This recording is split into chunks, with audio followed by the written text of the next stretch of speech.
The founders forgot that we had medical liberty. We seem to be losing by taking the side of the middle. And we seem to constantly be losing. I think Trump has made some kind of arrangements with Russia. This person has made the allegations that they were a man. If there's content that's borderline, that's content that we basically will not. There is no second best. There's no second best crypto asset. Let's talk about science. I respect you, and I have a great deal of appreciation to you, JF, because in a time when everybody was attacking me, when Sargon doxed me and smeared me, you were the only one who gave me a platform, and you were very kind in helping me put the truth out there. Hello, everyone, and welcome to JFG Tonight. How are you doing, people of the regular chat? 16-ounce New York strip says, JF is so cool. Well, thank you very much, sir. Thank you. Thank you. You may be one of the rare people on the planet who thinks I'm cool, but that's great. YouTube commenter says, JF, the most punctual streamer on the internet. That is true. That is true. There is simply no one in the business who has a 1 minute intro and who runs it at 59 minutes, 30 seconds to arrive on the internet exactly at 7 p.m. Eastern time. And it's amazing because throughout the years I've been living in different places. And 7 p.m. Eastern time for you guys has been at times 8 p.m. Eastern times for 8 p.m. for me. It's been 7 p.m. for me. Now I'm in Alberta. It's 5 p.m. for me. And I've always stuck to 7 p.m. Eastern time because I think this is a great time. It's a great time of the day. And to me it goes back to my big motivator in life, Marc Labrèche, who was running a show called La fin du monde est à 7 heures. The end of the world is at 7 p.m. And to me, he's been a great inspiration. So that's why I stick to 7. To me, it's 7 from the perspective of the customers, the viewers, not 7 from my perspective. Rodila says, hang on, Scott Adams streamed yesterday from the hospital bed while getting chemotherapy. I mean, JF is good, but Scott has an amazing work ethic. No question. Scott also has an amazing work ethic, but I think I'll outdo him. I think I'll die. I think I'll die on camera. I'm just waiting for the right cancer to come. I think I'm gonna outdo Scott Adams.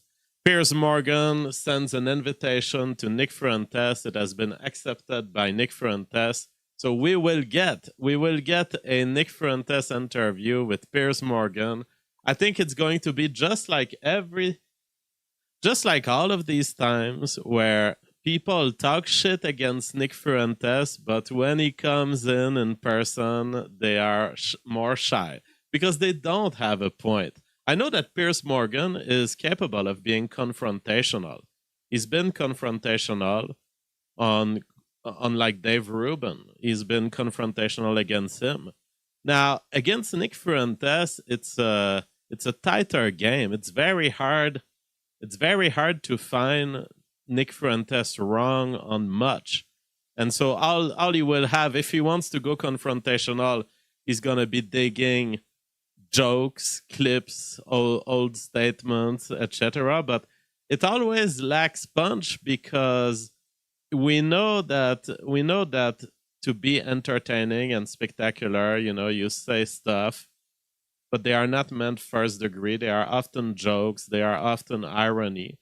And up to now, no one has really succeeded at confronting Nick and saying, you're evil because of this. Someone sends a super chat. F, thank you so much. He says, Candace has schizoaffective disorder. Am I wrong? It's totally a possibility. You cannot really diagnose schizoaffective disorder from a public-facing point. So I would have to have insight into her private life. the thing is, I've seen her interpret certain things. I've made a show about this, which is Candace doesn't know how to read, or a title along those lines. When she reads something, she's a little off, and that is typical of schizoid personalities. But I've always said it. The vast majority of females are on the continuum of schizophrenia. So she can create these kinds of misinterpretation. At the same time, I have great respect for what she's doing right now. She's on a great quest journalistically, and I have the highest respect. She is changing the game. So I'm not saying she would be schizoid as an attack on her. I think she should continue what she's doing, but she should be careful in interpreting personal interaction, because what I've seen her do with Nick Fuentes was systematic, unfair interpretation of his tweets repeatedly. So that's what I have to say. Now, schizoaffective disorder includes a schizophrenic component and a behaviorally oscillating bipolar type of disorder. So you would have to have the two for me to say you're right. We cannot have access to the second part of the diagnosis because that would only show in her private life. So if you are with Candace and you're her husband, and she goes on these sprees of 3-5 months of super creative work, and she's on a high and she's super involved in it, and then she goes into phases of extreme depression, extreme hatred about anyone else, and she becomes extremely, annoying to the people around with her depression. That would be a symptom I'm looking for to get a schizoaffective disorder diagnosis. But I don't think we're there. Definitely, she has something crazy about her. I personally like it. I think it's great. It's guiding her right now toward discovering things that no one else has discovered. So I wouldn't dismiss her for this. David, last name, sends a super chat. Thank you so much, guys. I am making a living off of your super chat, so it's very appreciated. He says, she's just dumb and highly suggestible. I mean, time will tell. Time will tell whether Candace and her journalistic approach will come to be punished.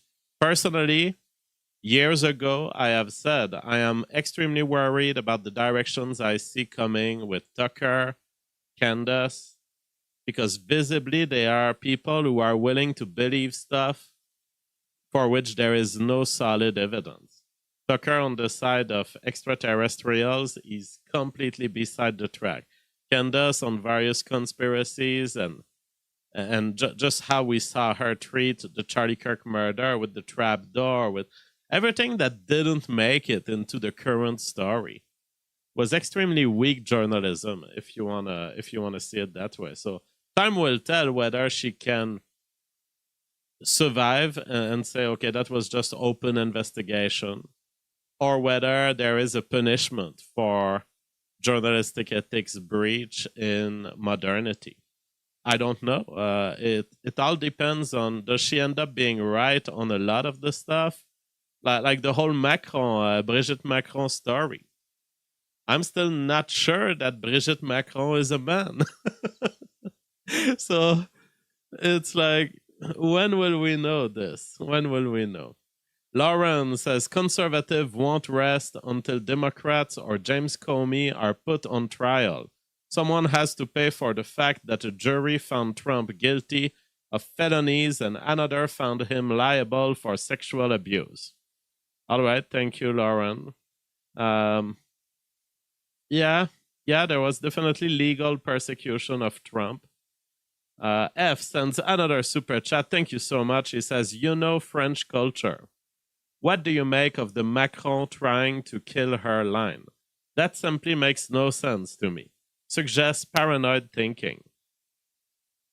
Well, I am unable to judge the veracity of this because Candace has And it is in her right, but she has decided not to make it a public story in terms of revealing. She claims that she tracked a Bitcoin payment of some sort that went specifically to 2 individuals. She claims that she has the name of these individuals and that they were designated by Macron to get her killed. That is her claim. Now, to evaluate the veracity of this, I would need to know, how do you know? Who told you? What did they tell you? Can we verify who that person was? Can we verify the traces of money and where they ended up? And ultimately, we have none of this. We have none of this. So I have to remain agnostic on this question of whether Macron wants to kill Candace Owens. But I wouldn't exclude it as implausible. It is a rough game, politics, and certainly someone wanted Charlie Kirk dead. A bunch of people probably wanted Charlie Kirk dead, certainly. And so we shouldn't be dismissive of the same thing happening to someone very close to Charlie Kirk, especially in light of what the TPUSA guy said to Candace. He said, it should have been you. It was supposed to be you. It was supposed to be you. Well, what does that mean? That means there are people in the background who want murders to happen, and sometimes they get what they want. Piers Morgan, while he's being praised for finally speaking to Nick Fuentes, he's also being criticized for his comment. He says, there are a lot of white English people I would happily trade for a good weekly chicken tikka masala.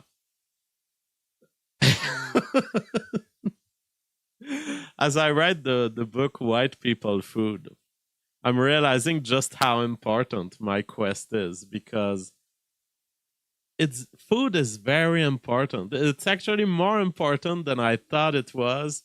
Although I've always been a foodie, I've always been a foodie.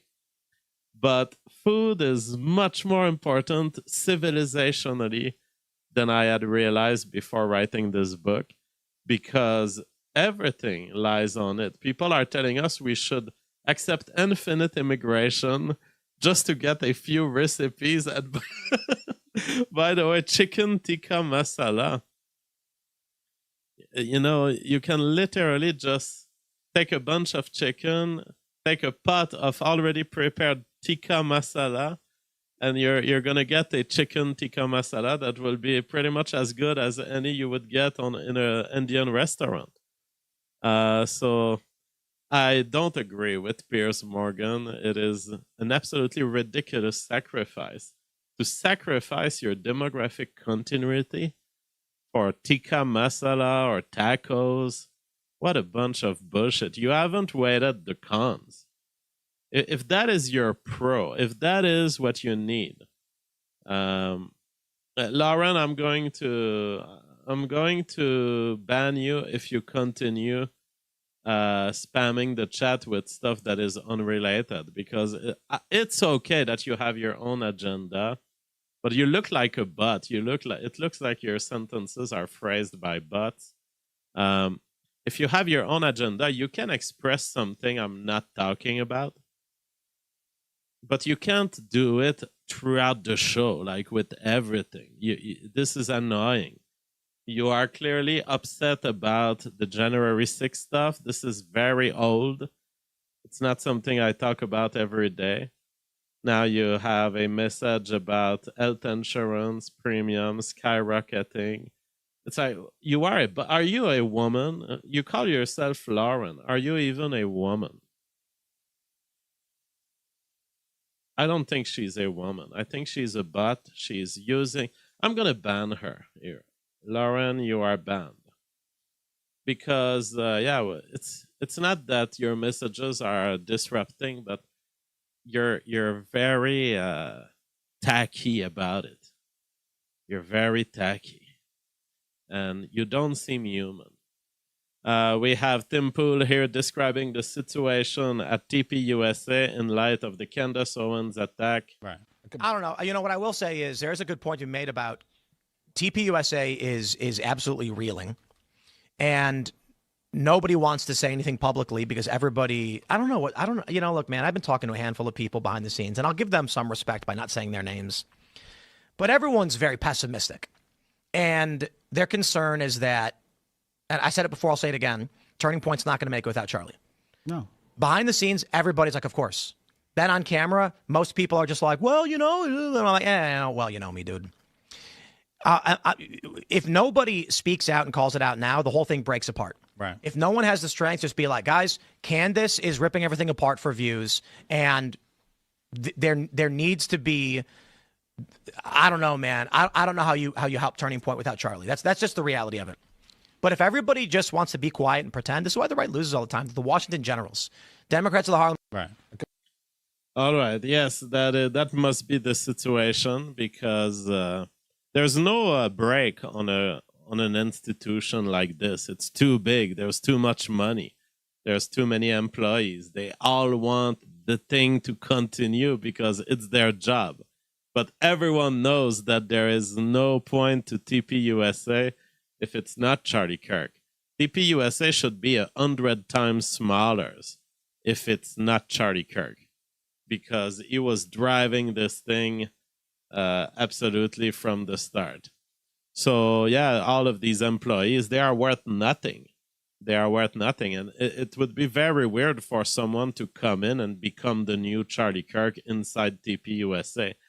The crowds probably wouldn't digest this. And probably that person, having been selected by an institution that is outdated, that is old, that is heavy, that person probably wouldn't have the brightness and the respect of the people that Charlie Kirk had.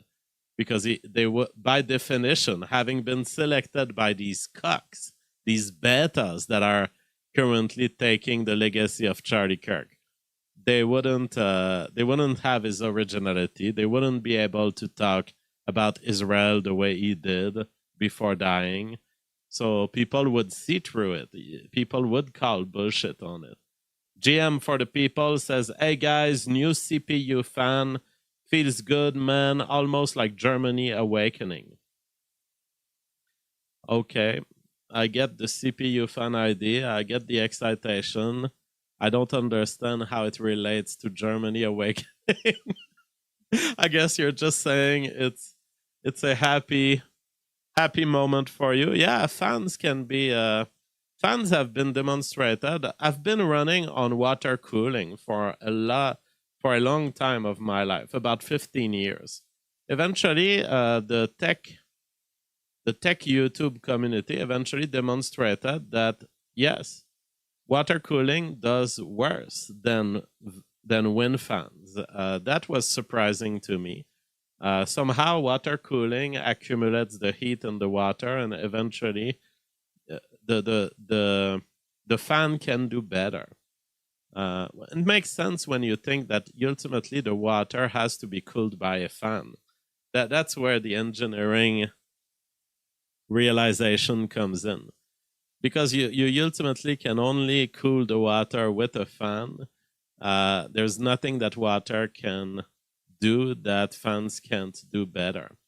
That being said, I've always had a warm heart for water cooling because it's amazing how stable it is.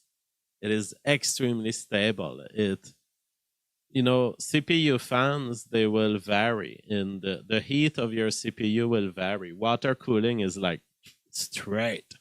I personally love water cooling, although eventually it becomes too complicated. And of course, it's easier to have just fans. And back in the days, I was always working with this super powerful computer and I was tweaking them. At this point, I'm just buying my computers at Best Buy. Just buying cheap because you can get good cheap. Back in the days, you had to have something higher class because what was cheap at Best Buy wasn't super powerful, so it would slow down if you have too many my big demand on computers is I need many windows open. I need many programs running continuously. I do lots of parallel stuff, and so I need these big CPUs that are just very good at parallel processing. GM for the people says CPU is absolutely shivering at 23 to 29 Celsius, almost too low. Hashtag goo, I got 12 to 13 years out of my water cooler, then got gaslit by GAI that catastrophic failure was imminent. Okay.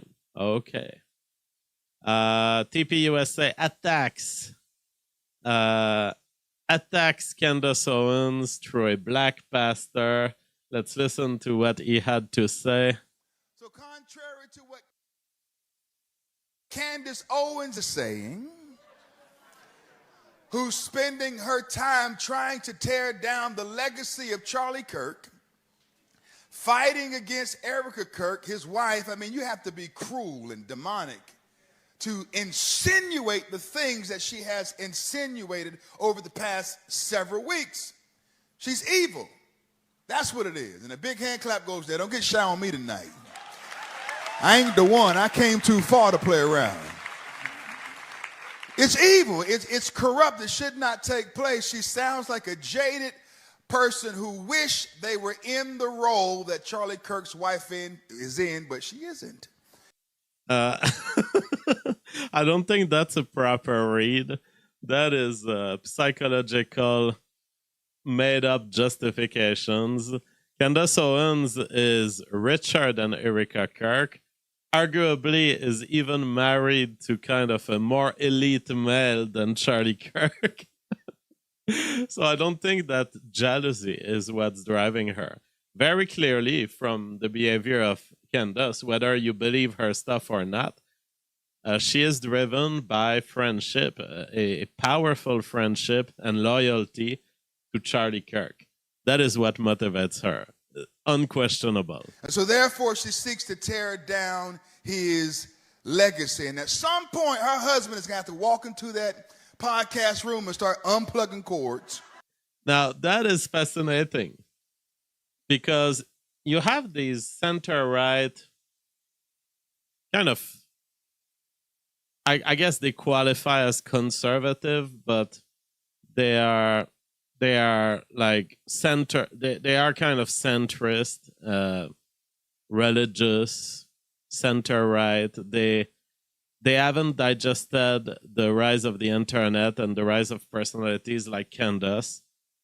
And here they are using, it's fascinating because you're seeing TPUSA basically using an internet misogynistic meme, which is a man should come in and shut her down. Now, what he's calling for is nothing else than the husband of Candace Owens, who, by the way, was a partner in the acquisition of Parler for freedom of speech and everything. He's calling for the husband of Candace Owens to decide that she should be shut down and to basically censor her. I mean, by now I would have already done it if it was my wife. I'm yanking cords, I'm shutting down the camera, shut down the ATEM. Sweetie, get up, get out of this room, and can you please help out with the kids? I mean, this is a remake of the make a sandwich meme. He is suggesting that males should control the public speech of their females. Natasha Van says, Pastor Rob McCoy went after J.D. Vance by lumping him in with Candace, Tucker, and Nick. Okay, that's another case, but this is not Pastor Rob McCoy. Because this is a dastardly deed that is being done. I thought that the greatest foe that we would have to contend with after the assassination of Charlie Kirk would be the left. But sadly, it's friendly fire from the right. I'm moving on. All right, so they have thrown their message, so they don't like the incineration, but the problem is we're still faced with too much unanswered in the case of Charlie Kirk. The discoveries of Candace are interesting. They are suggestive of perhaps bigger networks interested, at least, if not funding, assassinations in the US, and perhaps even this very assassination. We need to know more. And the internet will not sleep. TPUSA is trying to put a cover on the boiling pot, but there is so much weird. It's still weird to me that Donald Trump published a picture calling Charlie Kirk Shlomo. Why? And the saying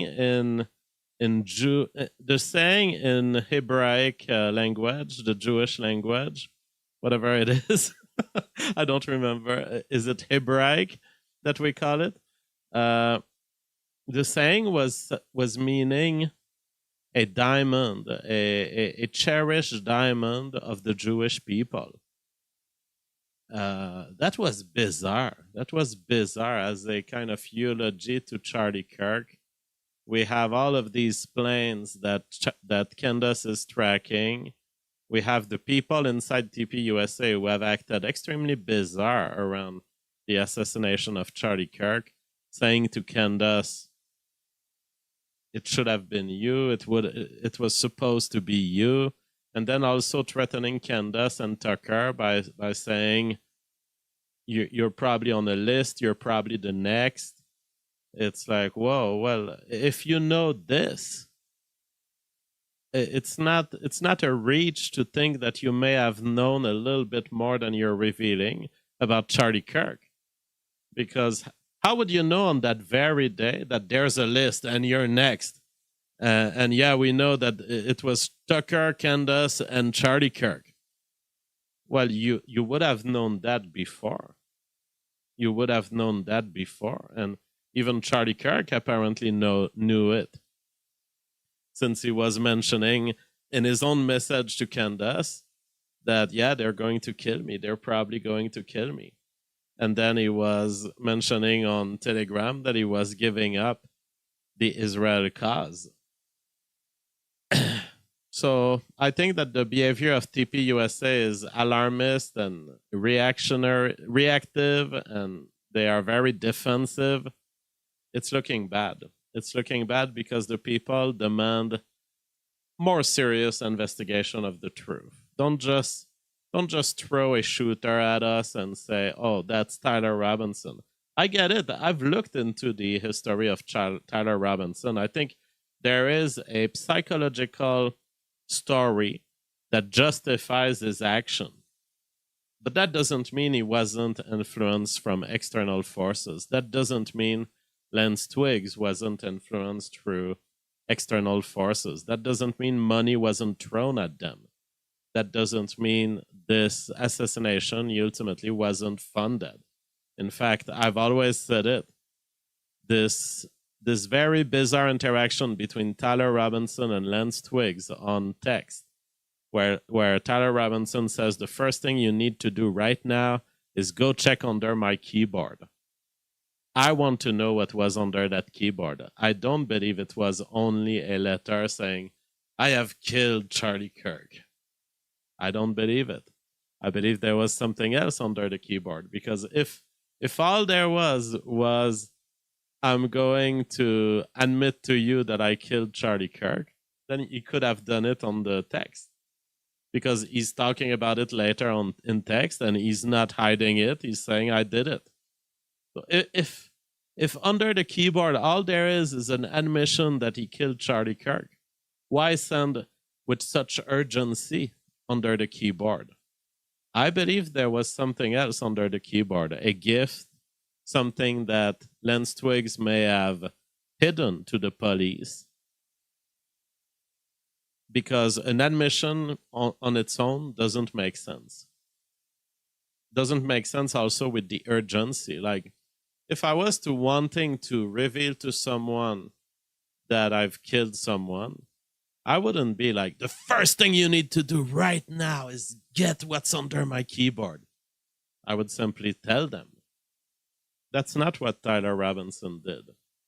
Marby Dog says, who met at their house before the day of assassination? Exactly. Those are the things we need to know. Who was the group gathering, apparently celebrating or toasting? Who were all these people who apparently had advanced knowledge on the murder? And unfortunately, we have Kash Patel at the head of this investigation. Like, there you go. You got your tikka masala, Piers Morgan. Now we have Kash Patel, who's in bed with an Israeli Prager University intern with big boobs, and he's in charge of all this. What are the chances that we get to the truth? Ashalogos was describing there is this trend of creators who are selling out. And I've been a creator, I've been a creator since 2013. It's been 12 years. I've been 12 years on the internet, and most of this time making a main living off of internet work, and I have never taken any contract or thing that wasn't a donation. I have never accepted money in exchange of a tweet, money in exchange of promoting something, because I don't do that. Jan Banan sends $100. Wow, thank you so much. Talking about my survival on the internet. Found you again. I thought you disappeared. Oh, well, thank you very much, Jan. Thank you very much for the generous donation. Amazing to be receiving this money through Streamlabs, a great platform for super chats. No, I didn't disappear. I just stopped doing Rumble, and now I'm on YouTube. So, yes, you may have missed a couple of shows, but here I am. Happy to have you back. So there are creators who sell out, and Ashalogos shows here he was in communication with this weird Ntunes guy. This guy I don't trust. It's a weird guy who sometimes appears on right-wing talking points. With right-wing talking points on X, he has this big channel. I believe he may have been even referred to by Elon Musk at some point. Anyways, I don't know exactly how he grew, but it is not a channel that I trust. And here you can see that my instinct was right, because Ashalogos says, I've been offered countless gambling and crypto opportunities for very quick and easy money, as many of us have. I spoke a while back about receiving several DMs from folks in our circles, quotation mark, to engage in post for pay, but didn't mention any names. Ntunes was one of them. I think it's lowly, purely self-interested behavior, and it destroys trust, and it's becoming all too common. It's also insulting, the prospect of being bought for a few $100. So here he was on February 8th, saying, hey man, a guy asked me to introduce him to you. He paid me $200 for a post. You can delete it after 10 minutes or less. He's offering you the same. Are you interested? This is so low, so low. Instead of maintaining your standing as a free intellectual who's actually giving information that people benefit from, you're betraying your crowd. And you're doing exactly, the internet came in to fix this problem, that money was misdirecting people. So, and on top of it, they tell you you can delete the tweet even after doing it. So it's like it's very scammy, these tweets. It's like trying to misdirect people toward buying some crypto, and then they crash the crypto price, and people get really, they lose a lot of money. You're doing this for $200? You're betraying everyone who built trust in you for $200? How desperate are you? You can go get $200 by going to work at the local restaurant or just get hired at McDo. One day of work, you're going to get $200. Don't betray thousands of people for $200. Completely ridiculous. President Trump, Grok is fucking annoying. He's now pointing on every single tweet saying, do you want Grok to analyze this tweet? And I just clicked on ignore. And he still sent me to the Grok explanation.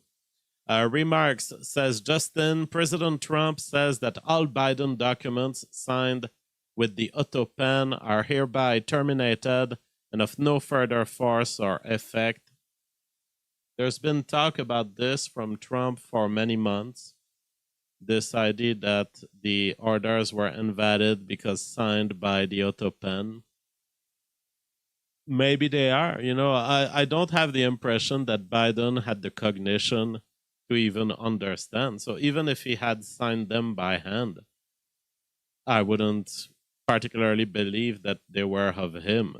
I believe that they were staff created, and staff was probably making most of the decisions, which is why it sucks that we have these extremely old people in charge of society, extremely old people heading these governments, because they are at the point where they can't even understand, and you end up ultimately having secret staff that is actually taking all of the decisions.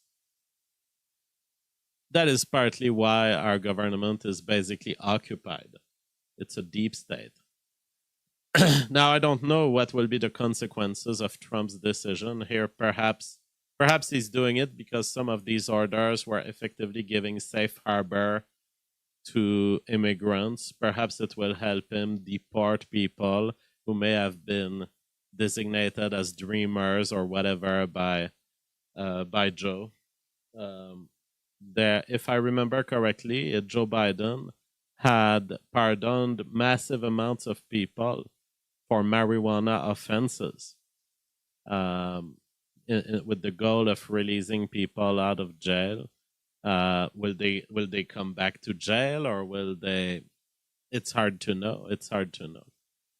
Trump pushes reverse migration as National Guard member dies following potential DC terrorist attack. The Thanksgiving week attack down the street from the White House, perpetrated by an Afghan national with prior ties to the U.S. military and intelligence communities such as the CIA, has heightened national security concerns. This, I called it absolutely correct. And you guys can go watch the last show from 2 days ago. Someone came in the chat and said, hey, the shooter that shot two soldiers, National Guard soldiers, was an Afghan. And I said it right away. I bet you it was a collaborator of U.S. Army that was welcomed into the U.S. for service to the U.S. Army, CIA, whatever. I bet you he's some kind of translator who helped in the fight against terrorism. And that's exactly what he was. That's exactly what he turned out to be. Here we have the video that was released. I believe the action is happening here, and that appears to be a fixed picture.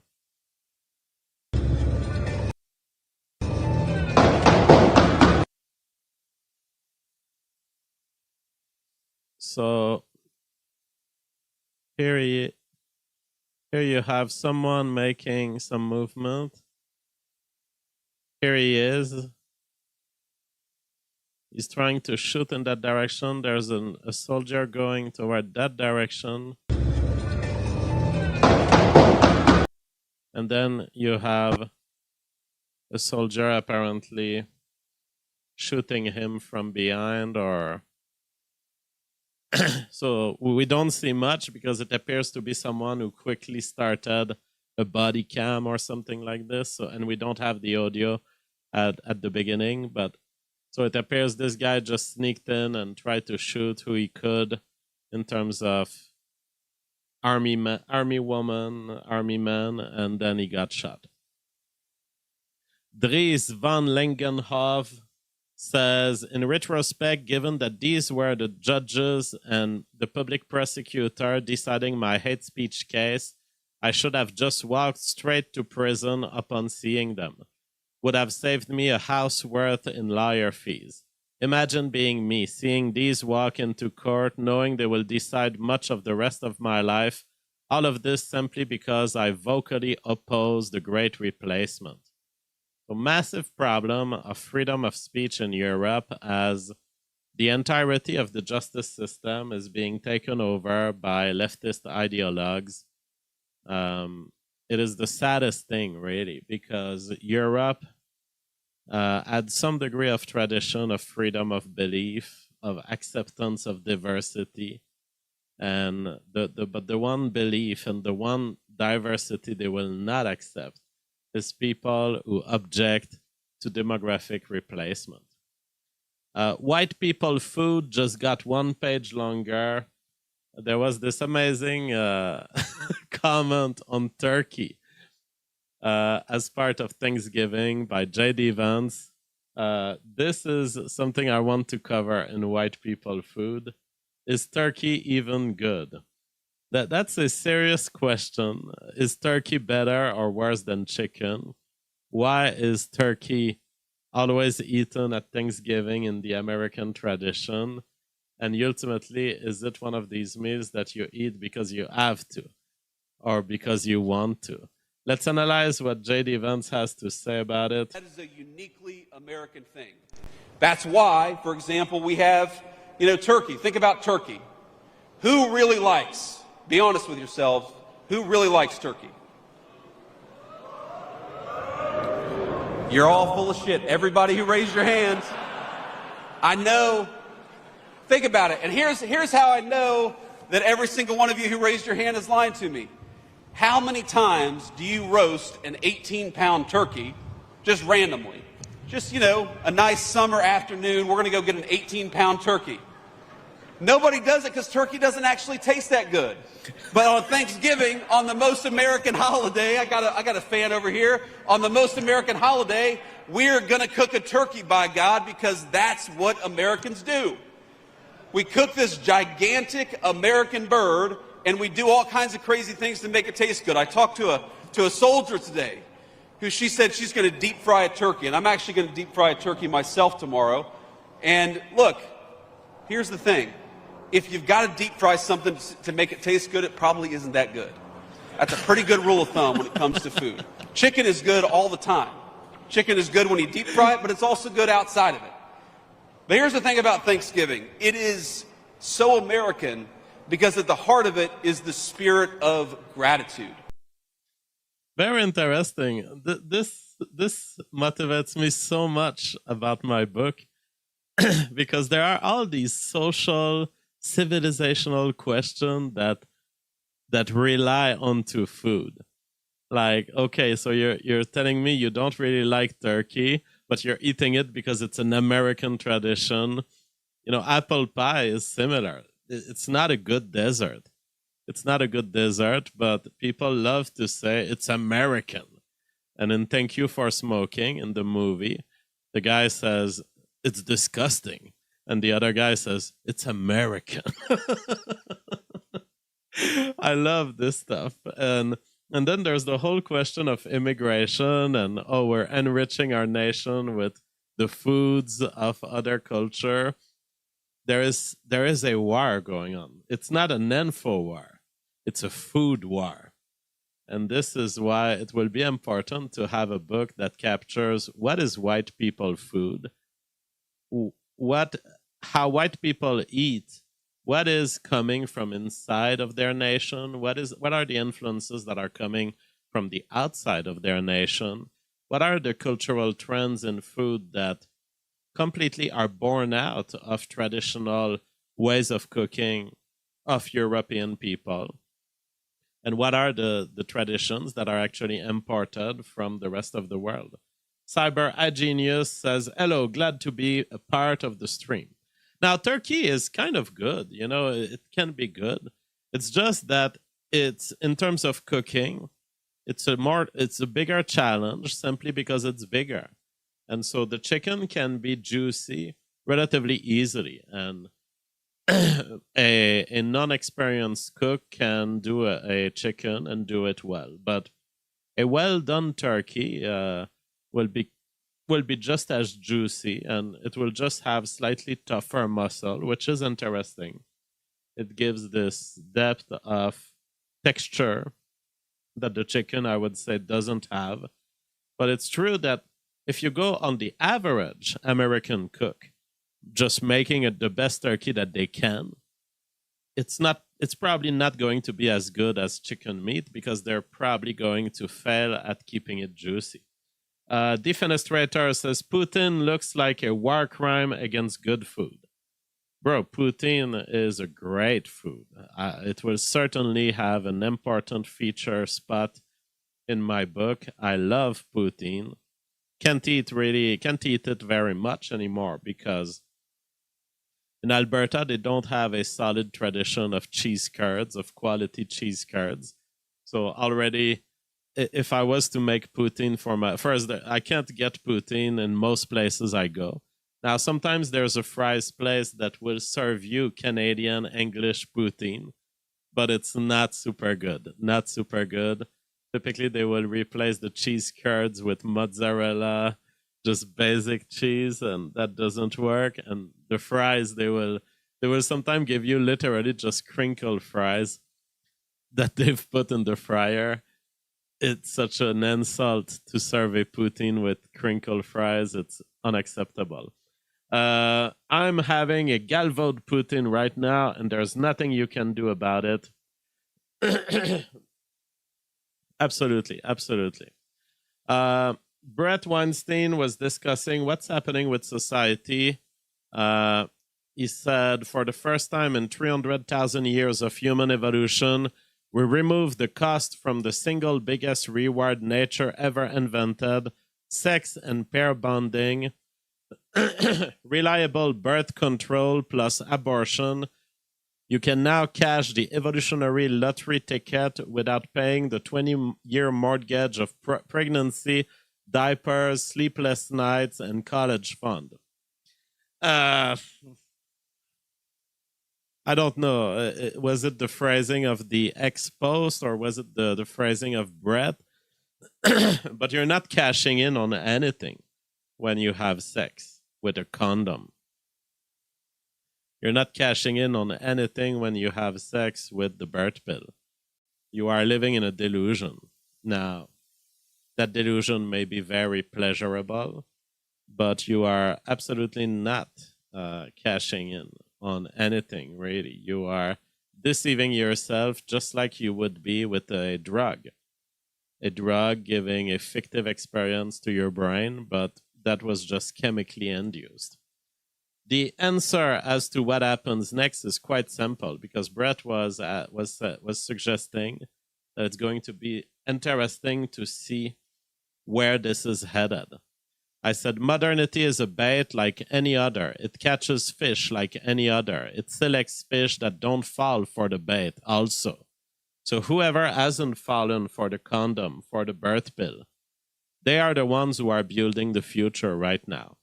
As it turns out, the bait tends to catch higher IQ people, those pursuing careers, more homosexuals in universities, etc. As long as there are people making 4 to 5 babies, though, they are the winner of the evolutionary race. Thus, the future is a little more like whoever makes many babies today. The future is Tucker Carlson-ish. Because Tucker Carlson has something like 5 or 6 children. There will also be more JFs. I was the only one of my generation, but the next generation contains at least 6 of my children. There will be more conservatives, more immigrants, more low IQ people too. It's just math. White populations have been playing their own evolutionary game for a long time. K-selection, high parental investment, few babies. Now we'll have to play the Indian game. infinite reproduction until people live in slums, public masturbation as you see a cute female tourist. I don't make the rules. I'm just the messenger.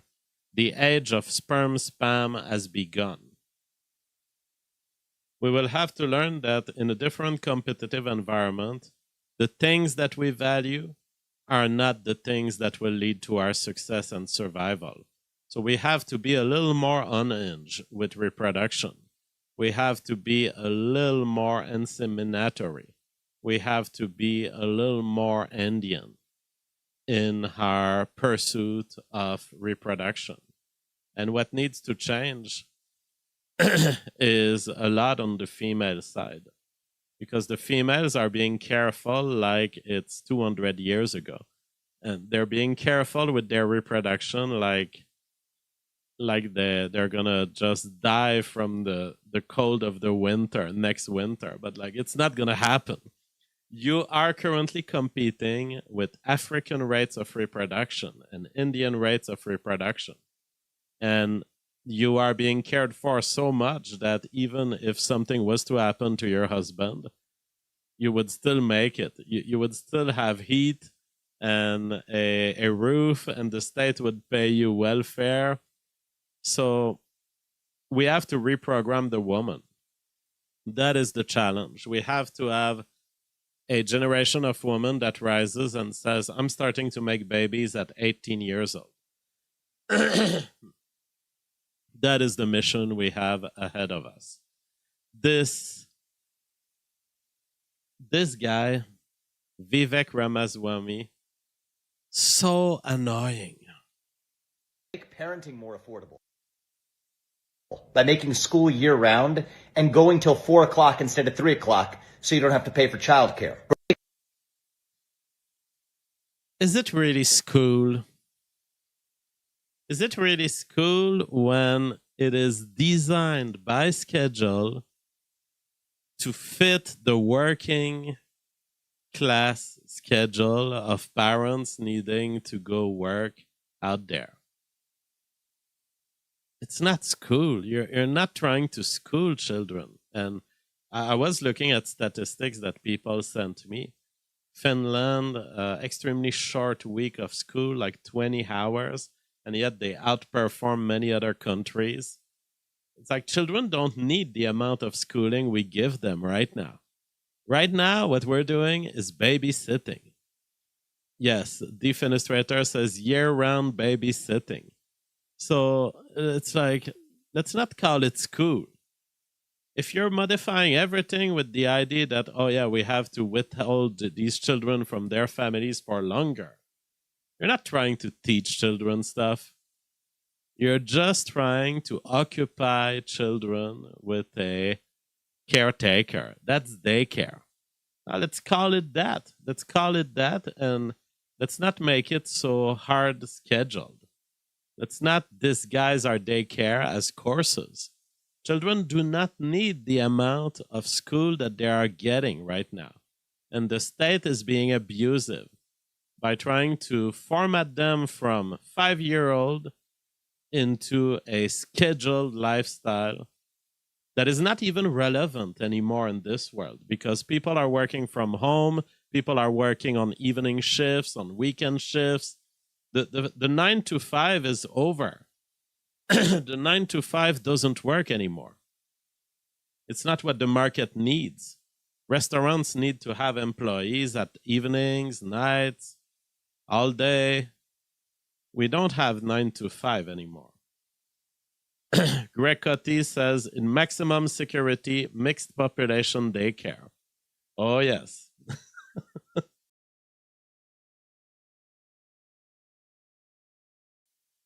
You must abandon your children so that they can go enrich the diversity of our nations. Banned from our singularity for talking positively about Gariépy. This is interesting because you can see the Redditors. This guy was just thoughtfully tried to explain why Gariépy represents a step forward in AI capability. This guy was just making a pro-Gariépy argument. banned from Reddit. Singularity. The leftists are reacting to Wikipedia, and it's because they feel that they can lose a lot of power if an objective system is in charge of managing the direction of humanity, the direction of our public epistemology and our knowledge base. And so they are very afraid of losing this, and they will lose it. So seeing this has inspired me today. I changed my website and I added a link to my Wikipedia page on Wikipedia, because finally a telling of my biography that is respectful, that doesn't try to paint me with false labels and false allegations by my exes.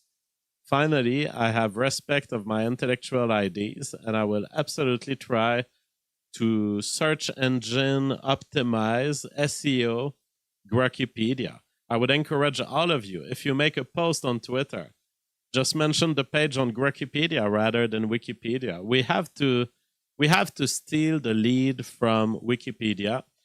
And I believe we can. I believe we can pull this in the next few years.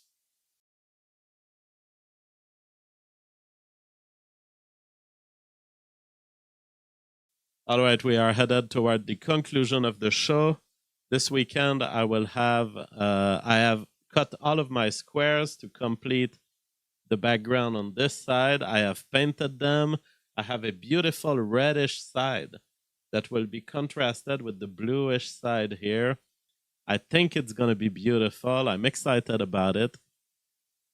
I think that tomorrow I'll have a chance to start stacking the blocks, see what it looks like, and hopefully we'll have a kind of bluish side of squares, reddish side of squares, and next week I'll be ready to start with a full background, maybe, or maybe I'll need a little more wood. I don't know if I'll get exactly to the top, and that will give us a full studio, completed studio after a year. It's been a year that I've been in Alberta, I believe. I remember signing the house purchase around November, I believe. So yeah, and we are entering December.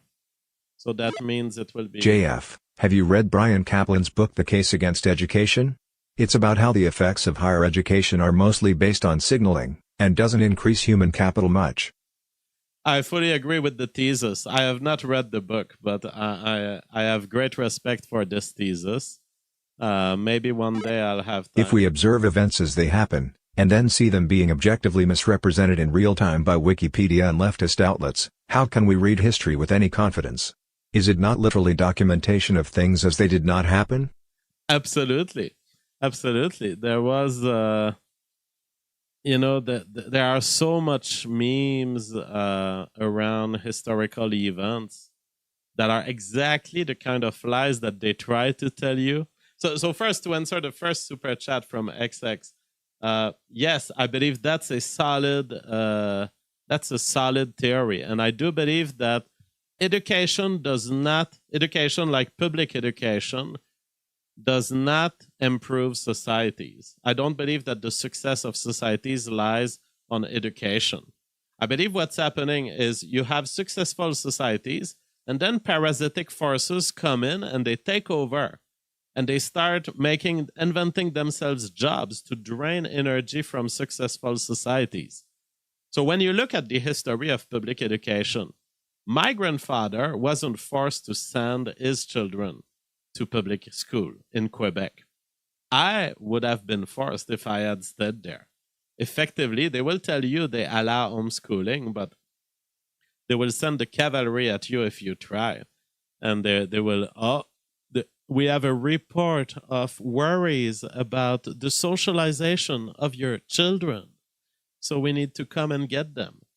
So basically, in the space of 2 generations, my grandfather down to me, we went from a world where education was optional to a world where education is protected union protected jobs where teachers are getting paid forever and they can't be fired, and you have to send your child to school. I believe that this is basically employment parasitism. I believe that we have designed a school with concerns of societal management rather than the good of the children. I see it myself homeschooling my own children. They are going so much faster than what the program allows.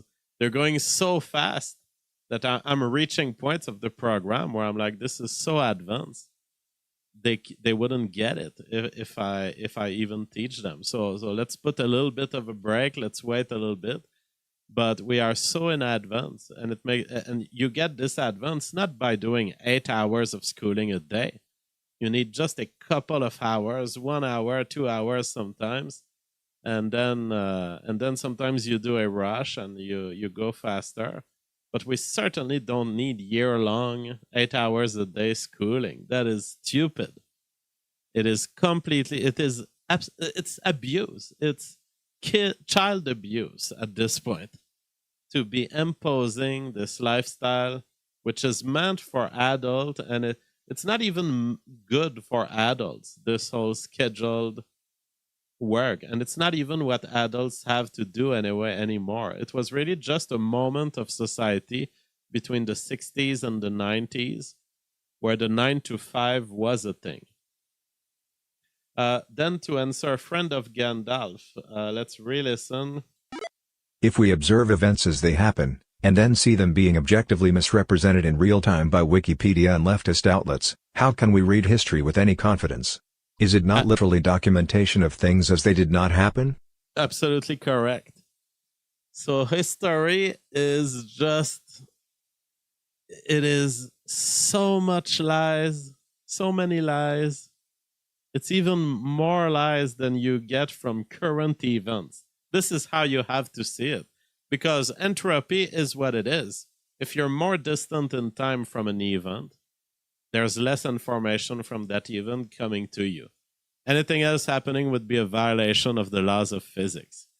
So what happened 500 years ago, you probably know almost nothing about it. In fact, you'll probably learn less from history, from the writings and the official history, than you would from just first principle thinking. If I tell you 500 years ago what we're certain about, I'm not certain that the King of France had personality type A, B, C. Not certain. Now, you might have an historian that says he did, and then there might be writings that seem to suggest that maybe he did. But, look at the current world. People aren't even able to capture the personality of Nick Fuentes. You have a Piers Morgan, you have a Tucker Carlson, you have a Candace Owen. They will tell you that Nick Fuentes is something that he is not. So the King of France 500 years ago, you know nothing about him. What you know is what people tried writing about him. And sometimes they were lies, sometimes they were misinformed, sometimes they were paranoid. So I find that you can actually reconstruct the past world better without historical evidence. This is a case probably where the absence of evidence can be taken and it can improve your perception of history better than evidence would have. So let me give you an example. What do we know for sure about 500 years ago in France? Well, we know they didn't have electricity. And we know there were people there, and we know they survived and made babies. And we know they farmed. Now, already having said this, I think you get a mental picture of life in France from 500 years ago that history books will fail at capturing. maybe you'll have some history books telling you that there were farmers, but a lot of the history books are based around official events and high-level elite wars.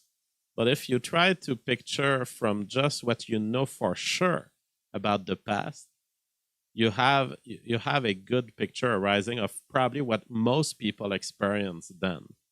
Because you can have a historical event like the revolution of this, or the war of that, or the civil conflict of this, and it gets you nowhere. It gets you nowhere because there probably were farmers out there that didn't even hear about the revolution, or if they heard about it, it was just distantly. Marby Dog says, public education in USA makes people less creative.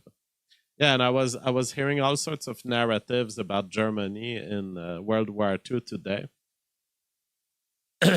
And they are the exact same type of propaganda that we apply to our enemies, that we see the American psyops are applying to the enemies of the perceived enemies of America at all time.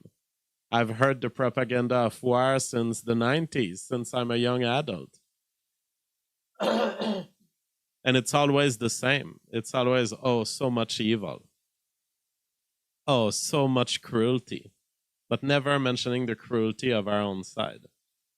That is what I had to say tonight. Oh yeah, this is it. This guy was describing, actually, to your point, friend of Gandalf. This guy was describing one of the most red-pilling things you can do is to inform yourself about the Second World War, is to simply look at a map of Germany and Poland before World War I and after World War I. You'll notice before World War I, Poland does not exist, and large swaths of it are German territory. This was the crux of the argument between Poland and Germany. And exactly, you know, the German invasion in Europe was a project that was considerably local, you know, from a world perspective. And what did they say about this expansion toward Poland? What did Great Britain do? What did France do? What did the US do?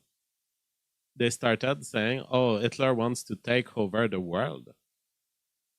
But there's no evidence that he wanted that. What is very clear from his writings is that he felt like Germany was a great empire that should, just like the other empires, be full and complete in its conquest of the extent of its own people. And there were German people in this corridor that is now Poland.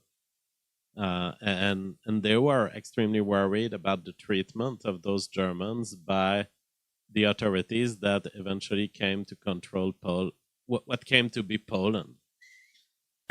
So that's propaganda, decided that if we don't stop Hitler here, he's going to take over the world. That's propaganda I hear today. It's exactly what Zelensky tells you about Putin. It's exactly what they tell you every time they want to justify an intervention. So yes, we know nothing about history, because history itself is the actual expression of the propaganda effort of the empires that wanted to control it. Rodida says he wanted the German-speaking areas to be under one umbrella. Also, he sued for peace many times with Britain, but for some mysterious reason, Britain refused. Absolutely. We have the story of this trans little biological boy who, you know, Avery Jackson became a trans girl as a child and was extensively featured, including on National Geographic cover. But his latest comments are that he got scammed, that he self-destroyed, that he did it because he had adults around him rewarding him for it. He says, I never knew orgasm. I've ruined my life. I've ruined my sex. I was a peon in a war. So now he understands that as a child, he was manipulated emotionally by an ideological trend that wanted him to do all these things to himself. And now he's wasted it. He's completely done. And he's appeared on video saying this to his mother. Unbelievable that a bunch of parents would let that happen because they were under some spell of leftism, of LGBTQ plus propaganda. Absolutely sad that we'll have a whole generation of children who have Teacher implied my child is dyslexic because he reads right to left sometimes. Never witnessed this in the home. He also reads left to right just fine. Teachers don't recognize play and how play aids in understanding. Absolutely important. I will replay this. Teacher implied my child is dyslexic because he reads right to left sometimes. Never witnessed this in the home. He also reads left to right just fine. Teachers don't recognize play and how play aids in understanding. Yeah, I don't know what the age of your child is, but let me tell you, it is very common at the onset of reading, around 4 to 6 years old. Children are not they are not crystallized in their technique of reading. And it's absolutely normal for them to sometimes even write in reverse. I have seen children write in reverse a single letter, and it's like you in your adult brain you couldn't even do it if you tried. If I tell you write an H in reverse, you're gonna be like, it's gonna bug your mind. You're gonna have enormous cognitive load. You're gonna have to try symmetricizing the H on a mirror, but children will do this, not because they have dyslexia. You're absolutely right. This is not, in and of itself, it is not a sign of dyslexia. It is simply a sign of a brain in the learning process of reading. And especially if it's not pathological, if your child reads well in the correct direction, there is absolutely nothing to worry about. You have to pay attention. Is it leading to issues? Is it leading to him being very behind, like 1-2 years behind on the expectations of the average of his level? If that was the case, then maybe there's justification for dyslexia. But these teachers are dangerous, bro, because they want to refer everything like this always to a psychiatrist or a pediatrician. And they're generating expenses, and it's abusive to the kids to kind of, just because you strayed from our expectations, we're now testing you with a battery of tests. It's like, no, use these things sparsely. Pediatrics have not been meant to scan all children and stamp the normocentric definition of the development of the brain onto society. This is evil use of pediatrics. And people have to relax. And one of the things that pushes these teachers to always want to report everything is that we have laws sometimes. Sometimes the law says, if any adult who is in contact with a child does not report any cause of worry, then he can be sued for $10,000 or $50,000. So a lot of professionals, they live in the fear, if I don't report everything. So here, she saw a kid reading in reverse. Absolutely normal observation, very common, non-pathological. And she's trying to get you into the course of, well, we're going to get a pediatrician. Now, what do you think happens when you send your child to the pediatrician? A battery of tests for which it's almost impossible that something will not pop out. because it's like eventually they tire the child, and the child is not going to show his best performance on every test, and maybe he's not motivated.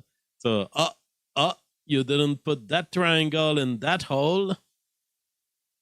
It's fucking endless parasitism. Consumption of populations by professionals who are paying themselves infinite salary, finding infinite problems.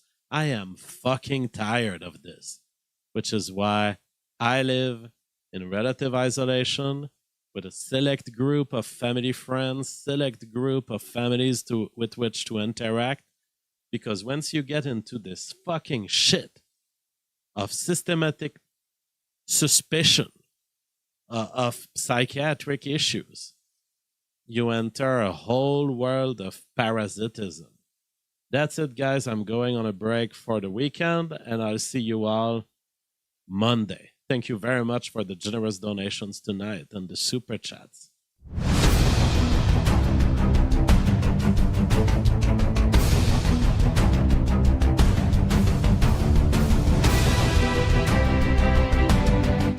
Yeah, and Sadie says Chicago kids can't read or write.